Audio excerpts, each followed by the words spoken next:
Salut tout le monde, j'espère que vous allez bien. On se retrouve aujourd'hui pour la suite de la Coupe du Monde, sachant qu'il reste à peine 16 matchs et que nous sommes en phase finale. Les huitièmes commencent aujourd'hui.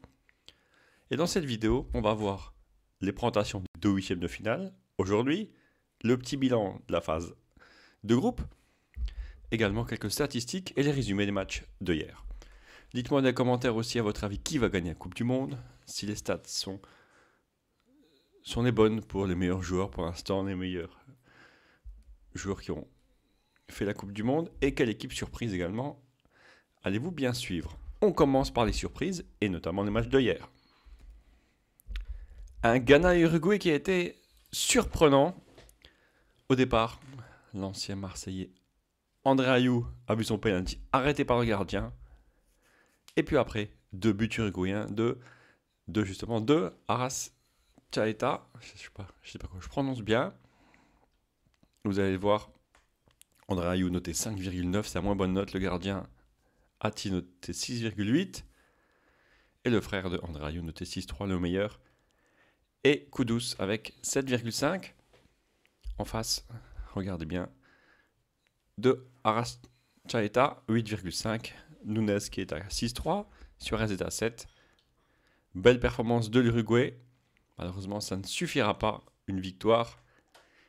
Il aurait fallu encore un petit but, malheureusement. Élimination de l'Uruguay. Car dans le même temps, à la surprise un peu générale, la Corée du Sud s'est imposée contre le Portugal.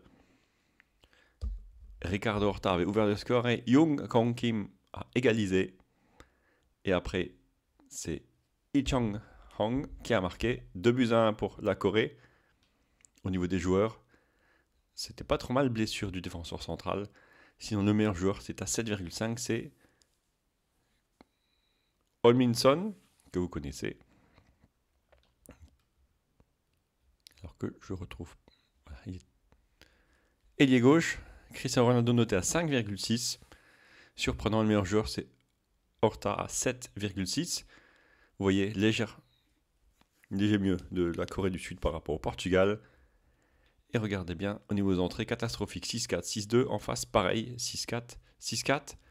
La Corée qui s'impose contre le Portugal. On verra le classement à la fin des groupes. Car des autres surprises ont eu lieu. Dans le dernier groupe, le Cameroun. Le Cameroun, surprenant, regardez bien, 7,09 à 6,79. Un but à Boubacar à la dernière minute. Et grâce à ça, ou à cause de ça, il a eu un carton rouge, il a enlevé son maillot. Victoire du Cameroun insuffisante. Performance surprenante du gardien Davis est passé avec 9,1. Aboubacar est à 7,1. En face, l'équipe B du Brésil a tenté des choses. Martinelli est à 6,4. Les autres, le meilleur. Marquinhos est à 7,3. Au niveau des remplaçants, Guimarães est rentré et mauvais match pour Guimarães. Match spectaculaire entre la Serbie et la Suisse. On va y revenir directement. Shaqiri ouvre le score pour la Suisse. Mitrovic égalise pour la Serbie. Vlahovic met un but pour la Serbie 2-1. Et maintenant 2-2. Mbolo va marquer. Freuler va marquer 3-2. Match un peu haché. Beaucoup de cartons. En tout cas, vous voyez, c'était équilibré. Le meilleur joueur côté serbe, c'est Tadic avec 7,9. Pavlovic en défense, catastrophique. Tout comme Veljkovic et milieu de terrain également. En face côté suisse, le meilleur joueur c'était Xhaka, avec une note de 7,1. Mbolo est à 6,4. Kobel est à 6,2. Le banc de touche aussi, ça n'a rien changé. En tout cas, qualification de la Suisse. On va voir le classement directement. C'est ici. Le Brésil s'impose avec un but d'avance sur la Suisse. Ça aurait pu être chaud pour le Brésil, mais un but d'avance pour la Suisse. 3-1 contre 4-3. La Suisse est deuxième. Le Cameroun, malgré sa victoire, ne passe pas. La Serbie n'aura pris qu'un point. Les goal average, on en parle aussi. Le Portugal qui finit premier. La Corée du Sud finit deuxième avec un goal average meilleur. 4-4, donc 0 en différence de but et 2-2 pour l'Uruguay. Il aura manqué également un but pour l'Uruguay. Car la différence de but se fait, d'abord à la différence de but, puis au nombre de buts marqués, donc 4 contre 2 pour l'Uruguay. On a donc le tableau final. Il est ici. Donc on va avoir 2 matchs aujourd'hui. Alors dans la logique, on devrait sûrement avoir, mais vous savez, il y a toujours des surprises dans cette Coupe du Monde. En quart, sûrement un Pays-Bas-Argentine, Japon-Croatie contre le Brésil, Angleterre-France, Portugal-Espagne. Alors, à votre avis, qui va gagner cette Coupe du Monde? Alors, on irait sûrement vers un Argentine-Brésil en demi. En France-Angleterre contre Portugal-Espagne, ça peut être intéressant, sachant que dans le bas de tableau, c'est assez surprenant ici, la moitié de tableau, il n'y a que des équipes européennes ou que des équipes africaines. Donc 6 équipes européennes, et le Sénégal et le Maroc. Alors qu'au-dessus, il n'y a qu'une équipe européenne, c'est les Pays-Bas. Beaucoup d'autres équipes donc asiatiques, sud-américaines, pardon, les Pays-Bas et la Croatie, il y en a 2. Et les États-Unis et l'Australie s'imposent aussi. À droite, vous avez les notes d'après donc ce site SofaScore. Alors dites-moi si vous êtes d'accord ou pas. Donc d'après les notes moyennes, le meilleur joueur pour l'instant serait Bruno Fernandes, 8-6. Le gardien, c'est Szczęsny, 8-20.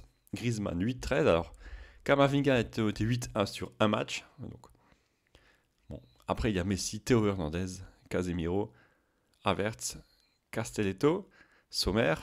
Et on continue si vous voulez. Mais d'après ça, les 5 meilleurs joueurs, bon, j'enlèverai Camavinga, Fernandez, Szczęsny, Griezmann, Messi et Théo Hernandez. Vous me dites ça dans les commentaires, vous êtes d'accord, vous n'êtes pas d'accord. Tout ça, c'est fait pour être écrit dans les commentaires.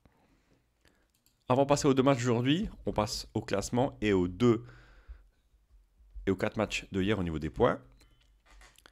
Là, la surprise, c'est bien sûr FM qui n'avait prévu qu'une fois la victoire du Cameroun. Donc je ne l'ai pas mis en bleu, mais vous allez le voir. Une victoire 1-0, ça va rapporter des points. Un joueur F de la partie F. 7 pour la Suisse. Corée du Sud, personne n'avait prévu. Et l'Uruguay, 5 personnes l'avaient vu venir. Alors le classement également, vous voyez ici, le classement par rapport aux parties FM, il y en avait 12. A noter que la partie Thierry est premier avec 744 points, devant Super XRs et Cédric, 657, 675. Et à côté, ceux qui avaient, c'est moi qui ai testé, ceux qui avaient mis les cotes les plus improbables, auraient eu 871 points. Donc il y a eu des matchs incroyables, notamment des matchs à 140 points, des matchs à 120 points, et dernier à 80 également. Donc 871 points. Et nous, dans notre ligue, combien? Eh bien, le premier n'est pas loin. 880 points. Bon, il y a du bonus aussi. Devant 764 points. Charme est à 880 points. Arthur 764. Tom 711. Adrien 691 avec Axel. C'est serré. On vous rappelle juste que les points des buteurs vont compter. Les points de vainqueurs de la Coupe du Monde vont compter. Mais Charme a une bonne avance. En parlant de ça, il y a 2 matchs aujourd'hui. Pays-Bas, États-Unis. Pays-Bas largement favori à 19 contre 33-42. Argentine encore plus favori, 12-64, 160. Qui va mettre l'Australie? Va-t-elle s'imposer? Ça ferait 160 points, ça serait assez incroyable. On revient juste à notre fichier Excel quelques secondes pour vous dire que maintenant, bien sûr, il y aura peu de matchs faits par FM. Pourquoi? Parce que FM n'a pas trouvé tous les matchs, notamment Argentine-Australie. Il n'y a eu qu'un match trouvé, Argentine-Australie, victoire 2-1. Par contre, Pays-Bas-États-Unis, 9 sur 12, c'est pas mal, trouvé sur FM. FM 2023, il est parti FM 2023. Et là, c'est égalité, Pays-Bas ou États-Unis, avec un match nul également. Dites-moi qui va gagner, Pays-Bas, États-Unis, Argentine, Australie. Tout ça, c'est fait pour les commentaires. N'hésitez pas, dans les commentaires, à expliquer vos choix aussi. Merci à vous, on se retrouve demain à la même heure pour les résumés des matchs d'aujourd'hui, mais également pour la présentation des matchs de demain. Pour ceux qui n'ont pas encore fait, n'hésitez pas à vous abonner, à mettre un petit like, et on se retrouve demain. Bonne journée à tous, bon match. Ciao, ciao.